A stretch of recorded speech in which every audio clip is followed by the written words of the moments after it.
Alright, hi YouTube. Welcome to the video. Marvel Rivals has just dropped possibly the most insane patch they've ever done. This is fundamentally going to change the game. I actually think the meta was already moving away from triple support because of what was going on in pro play, and I think people were beginning to catch on to how strong Venom is even into triple support.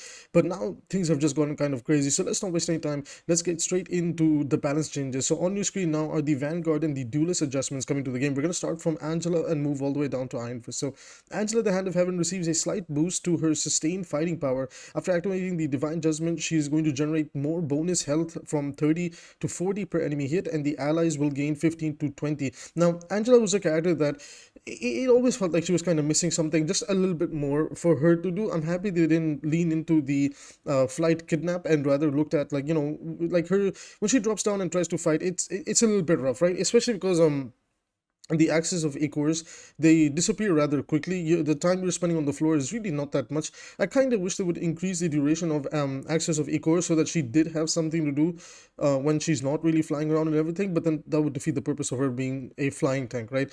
So I understand what they're doing here. I like this change. It was actually one of the changes that I did suggest that, maybe we could look into a little bit more overhealth generation, because as a brawl tank she can feel really, really weak. So this is a nice step forward without like over buffing her in any way. Venom is definitely shifting up the game. So Venom's Feast of the Abyss ability, that's his ultimate by the way, now applies a 30% healing reduction to enemies hit, which will last for 4 seconds. Guys, this is fundamentally going to change the way the game is going to be played. Now, if you're a Venom player and you have one functioning brain cell, you need to understand that your ultimate now can counter support ultimates very, very, very, very well, right? And there's another change in here later on that we're going to discuss as well that really helps Venom do a lot of things. So if you guys didn't know, what was going on in the pro play basically was that there's this little comp going around called Paw Patrol. It's the backline of Rocket Raccoon plus Jeff the Land Shark, and it's actually been getting a lot of value. And the main tank that you play with him is Venom. The second tank can kind of play whatever depending on scenario. You play Phoenix with that comp, and you can kind of flex out the next DPS to play whatever you need in that scenario, right?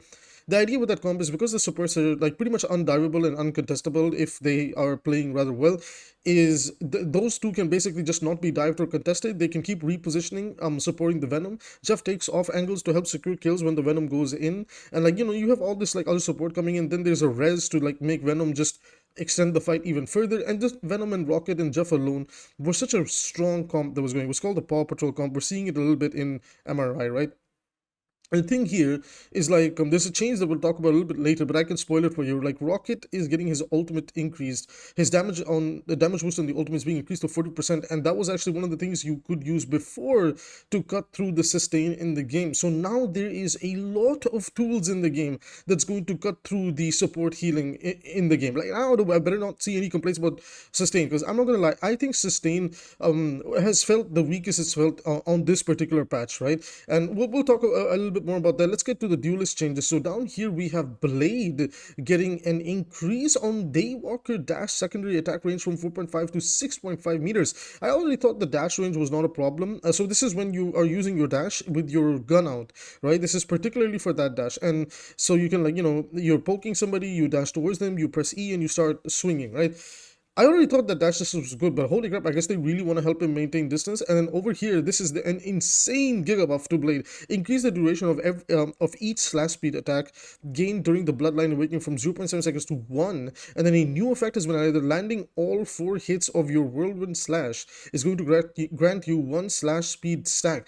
This is insane. Basically, to people that don't really know the kit, he's going to be really fast now. He's going to like actually start to stack up everything much faster and be able to pop off quicker, right? So Blade, I think, I guess the devs heard that people were upset that Blade didn't enter the meta, and he felt like the most unimpactful release for the game.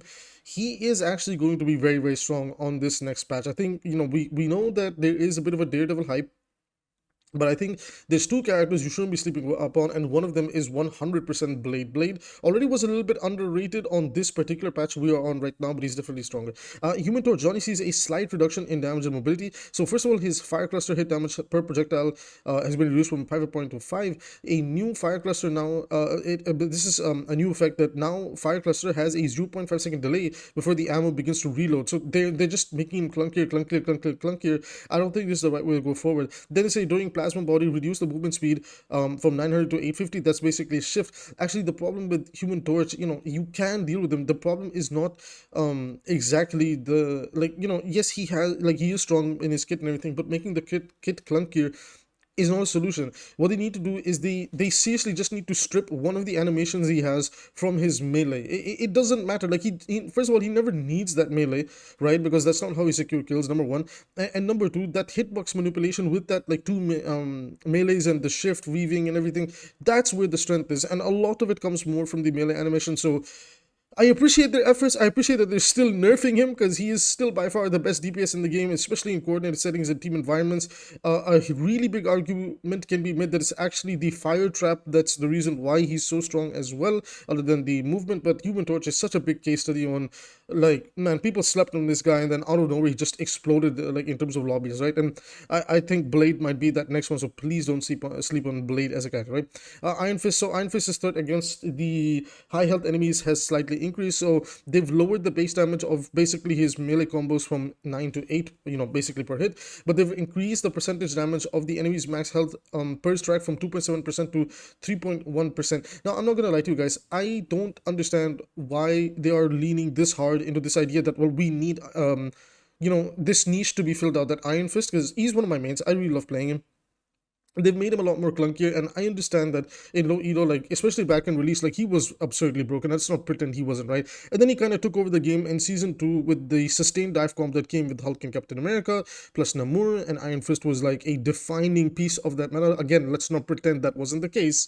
And he was insane in that comp, right? And a lot of the power actually came from his sustain. So I think it's like, well, why don't you try something with Iron Fist? You lowered the power in his block / sustain, because that's what's like a little bit frustrating to play against, but allow him to be like this high risk, high reward, dive in, dive out type of hero, right? And kind of like softly work his kit. Now, I'm willing to let them cook and try, like, maybe iterate on this version of Iron Fist a little bit more, but I don't think he needs to fill the niche of Wolverine. I understand why they're doing it, because it's like, if Wolverine just keeps getting permaban, then you need something else in case tanks get a little bit out of control, and one of them that they've decided to focus this, like, effort on is Iron Fist.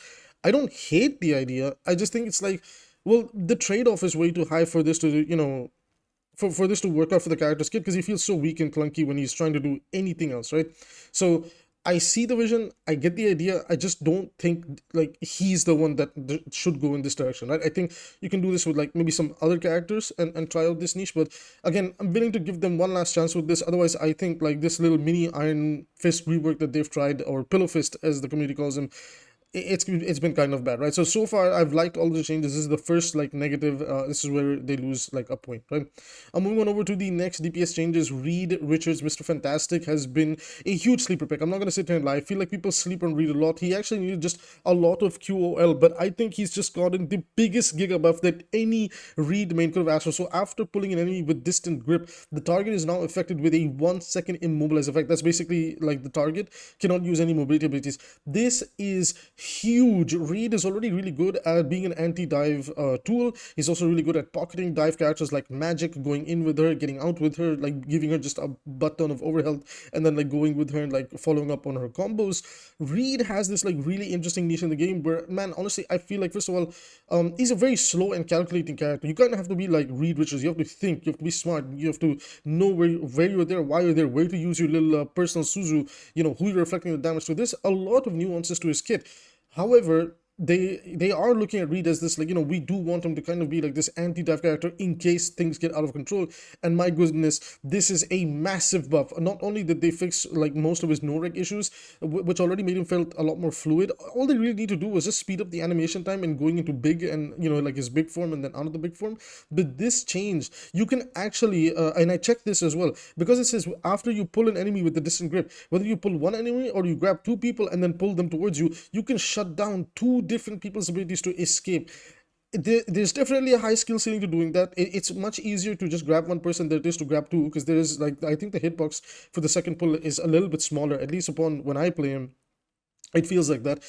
but I think people are going to be sleeping on Reed Richards. I don't think Reed's going to be a defining pick, but in quick play, in like ranked lobbies, I think people are going to run into Mr. Fantastic and they're just not going to know what to do, because a lot of the times when I play him, I had a good 75% win rate on this character in the past 2 seasons, and then I think it was like a 60% win rate this season.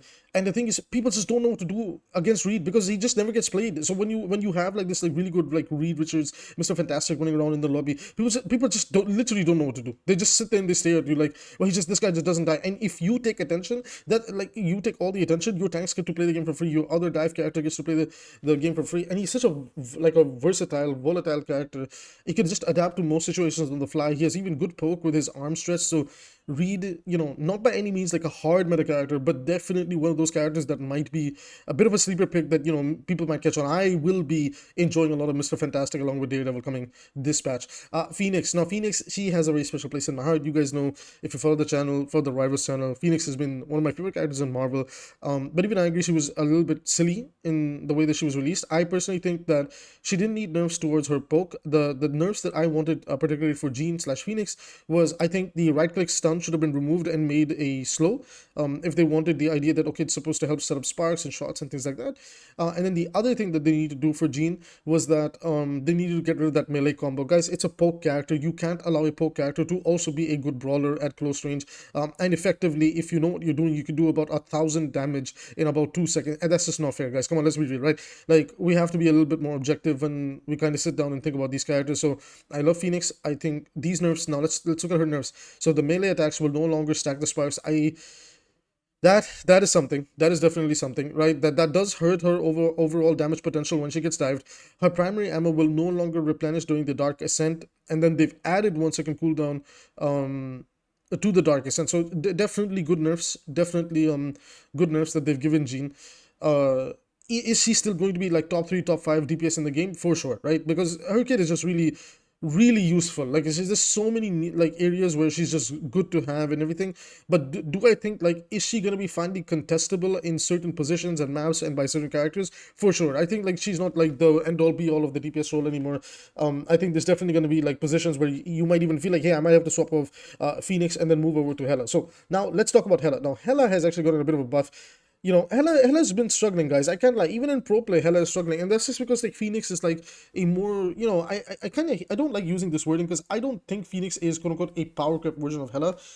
You can like dumb it down to the idea that, well, technically Phoenix is a power crept Hela, but the idea is like Hela's niche is just really different to Phoenix's. So Phoenix is like a mid range to close range, like a soft poke to maybe a bit of a brawl hybrid. Granted, they nerfed her brawl side right now. Hela's more of a mid to long range type, pseudo sniper. So like you're looking at Phoenix as if she's like Sojourn, and you're looking at Hela as if she's Ashe. If you understand, if you're using Overwatch characters here, right?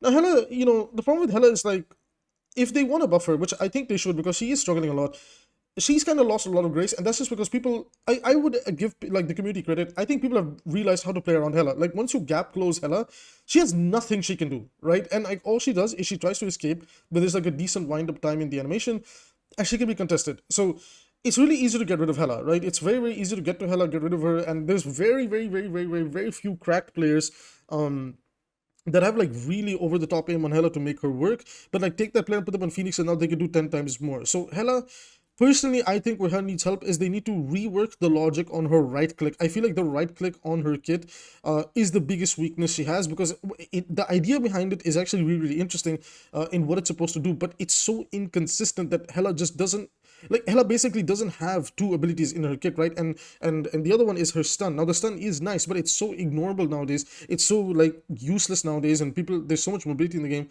that like you're only really using it on a tank, and even the tank just kind of ignores it, and like it's just she's missing 2 abilities from her kit. So maybe a soft rework to her E and her right click in how they function would be nice. Now the buff that they gave her was a small survivability buff, because let's be real, like, you just get on her and she blows up basically. Is that they've reduced the cast time so she can like very quickly like reposition, and she gets a 25 bonus health. I'm okay with it. Like it's like, it's whatever, because if there's one thing I learned from the Iron Man experiment that they did, is giving a character like overhealth health and giving them like means to survive doesn't really mean anything sometimes, because in this game there's so much damage that you know, it's nice to have, but it's like it's not going to do a lot. Because like what they gave Iron Man like 100 plus overhealth when he enters overdrive mode, but then he still blows up in the sky, and Iron Man's still kind of like a bit of a C tier, B tier pick, which I'm a little bit sad he's not part of the changes over here. Now moving on over to Psylocke. Psylocke actually gets a little bit of a buff. They did a pretty good job of nurturing her neutering. I said neutering and guttering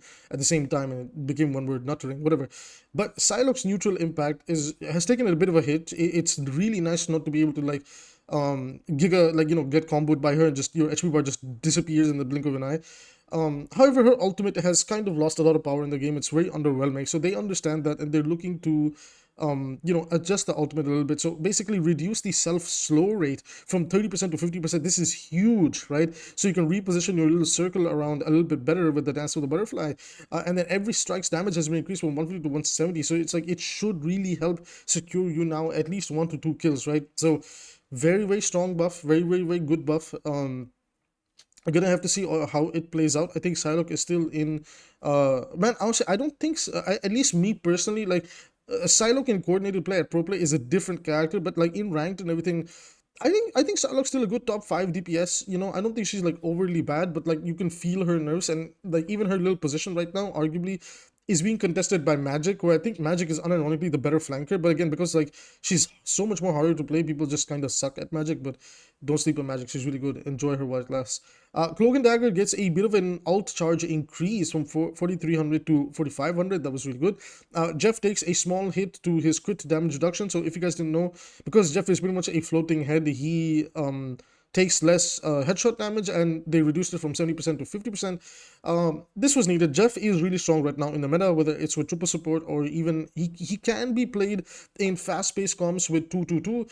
As long as you have a CND or a Luna, then you can definitely make Jeff work, and he's definitely very, very strong right now. People are learning how to like make use of his new kit. He's a very interesting rage bait character that once you kind of rage bait the enemy, people just hybrid tilt and they insta lose to this character because they just don't know what to do, right? So Jeff's in a bit of an interesting spot, and no, it's not because of his healing circle. His healing circle is actually the worst healing circle in the game. It literally is useless against like some of the breakpoints in the game, right? So he kind of needed this nerf, I'm not gonna lie, because he can still survive really well, because he's like the only support that can like effectively manipulate their hitbox and get in and out of situations whenever they want, right? So again, a good Jeff can just feel really difficult to contest. Moving on over Rocket, so this was a spoiler from earlier. He's got a damage boost on that ultimate from 25% to 40%. So this is basically like when he had the stronger ultimate back in, I think, like early seasons before they kind of nerfed it. And this will allow for a lot of one-shot combos. I think Rocket now can actually damage boost the Phoenix ultimate to one-shotting everything through support ultimates, if I'm not wrong. And I'm sure he can enable other combos. Maybe with Venom as well. You can like play, again, the Paw Patrol comp, like with Rocket and Jeff and Venom. You can damage boost your Venom's combo, and he should be able to tear through an entire enemy. So like, you know, you swing up with the Venom, your Rocket activates the damage boost, your slam, your right click, you go underground, you bite, you apply the hero reduction. Venom is gonna be a very, very strong tank going into the next patch, right? And then Ultron. Now this is the second thing that I felt like they missed on, because I misunderstood this upon first glance, because I actually thought they nerfed the overheal or the overhealth, right, which is basically like the additional blue HP bars that Ultron generates. That is unironically where the strength of Ultron is. Now unfortunately they actually nerfed the base healing he does with basically his drone, and this is just not the right way forward, because the problem with this now is this makes Ultron an even more of a triple support bot, right? Like he has to play in triple support now, because like his healing has just taken a massive hit. So in 2-2 comms he's really awkward, but like in triple support comms, the nerves are definitely going to be felt. But like as long as he has that strong overhealth, it makes a huge difference in team fights when you know how to time it. So Ultron's a bit of a interesting character. I already think he was kind of being replaced with Mantis, making her grand return to the game in triple support, and even in duo support comes. Honestly, like, guys, Mantis is really not that bad. If you have a good Mantis player, you know, I know 2 good Mantis players. If you have a good Mantis player in a duo support comp, and you could just control the tempo and use Mantis's damage boost and utility, like, it's going to be so strong. So Ultron, this is the second, you know, awkward change in here that I'm not a fan of, other than Iron Fist. So 2 misses so far. And then we come down to the team up ability changes. So now we know the Bestial Hunt, the Daredevil, Punisher, obvious, like team up is obvious. We know about Deep Wrath with Hela and Namor, basically the AoE heal reduction. Please allow these characters to go through so you can make use of, lowering sustain in the game. Gamma Charge, so basically Namor has been banished from it. Arcane Order, Magic's side of the new ability takes a bit of a hit, so the Chain of Sitarak has gone up to 20 seconds as a cooldown from 15, and the slow effect at full max range from 60% to 40%. Now, I'm a Magic enjoyer. I know a lot of Magic enjoyers, but we have to be a little bit real. This team up was absurdly good. It does so much. It's like it pulls people together. It applies damage over time. It combos well with your minions. It giga buffs your ult charge. There's a lot coming from Chain of Sitarak. It's a beautiful ability. It's a beautiful ability. Don't get me wrong. It's a very, very damn good ability, and I think it was just a little bit too good. And I like that they didn't necessarily nerf Magic's kit. Instead, they decided, okay, we know this thing is actually what's like really pushing Magic to be very, very strong. And yes, you can still deal with it. Yes, you can, like pick the anti-dive heroes and like Bucky and Namor and this and that. But going into the next patch, I think, there's gonna be like, I think the gameplay flow is just going to be so much more different than people want to give it credit for. And I think this is one of those things that they probably saw that could take over the game like crazy and be perhaps a bit oppressive to play against, which I can agree with because it does come up very, very fast and very, very frequently.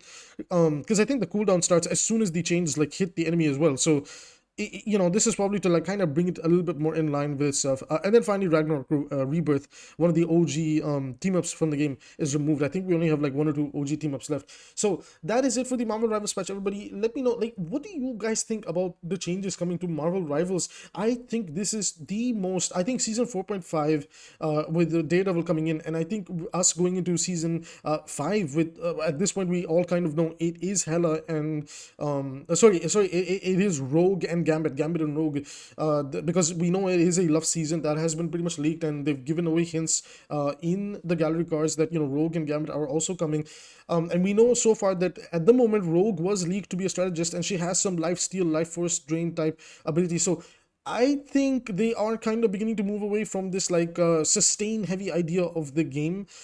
Personally, the last things that I think they could put in to really help this game come together and even allow for like the triple DPS comps and one tank comps to work or whatever, or just in general like quality of life, is I think if there's one thing they can kind of steal from Overwatch is steal the passive regen, like the regen passive where you heal yourself after being out of combat for 2 to 3 seconds. I think that would go a very long way in a game like this, especially now that we are bringing in a bunch of heal reductions into the game. It would be nice to have just globally for even like like characters like Spider-Man and Iron Fist and like the flankers. Like it would really help them hold the angles that they want rather than have to use a cooldown, give up that cooldown, give up that space. So that would be really nice. And secondly, I think the another change from Overwatch that I would really like to see them try. Okay, so I actually forgot the second change that I was gonna recommend for the game, but it's okay. So I'm sure you guys will have some ideas and suggestions for below. I think Rivals is it had a bit of a drop, but it's beginning to slowly go on in upwards trends. I think even the devs have kind of realized that okay, like sustain needs a bit of a hit. The last change, I think I just remembered it on the spot. Last change that I would recommend is I would like to see the ultimates all globally get a 20% ult charge increase, and it's not like, yes, I want the ultimates to come up, but I think they come up a little bit too frequently right now. So what we can do is just increase them all by 20%, keep that fast paced flow of the game, but just tone it out a little bit so that the neutral in the game matters just a little bit more. Otherwise, I think Rivals is beginning to come into a good spot as its own game and identity, and I'm really excited to see what both hero shooters do differently, try different things, and kind of iterate themselves going forward, because I think both games are in a pretty nice spot. Overwatch is doing its own thing, it's having fun. Rivals is doing its own thing and having fun, despite both games having like rough problems here and there, but they're both in a good spot, and that's kind of like the best part about having competition within the genre. So with that being said, everybody, I will see you in the next one.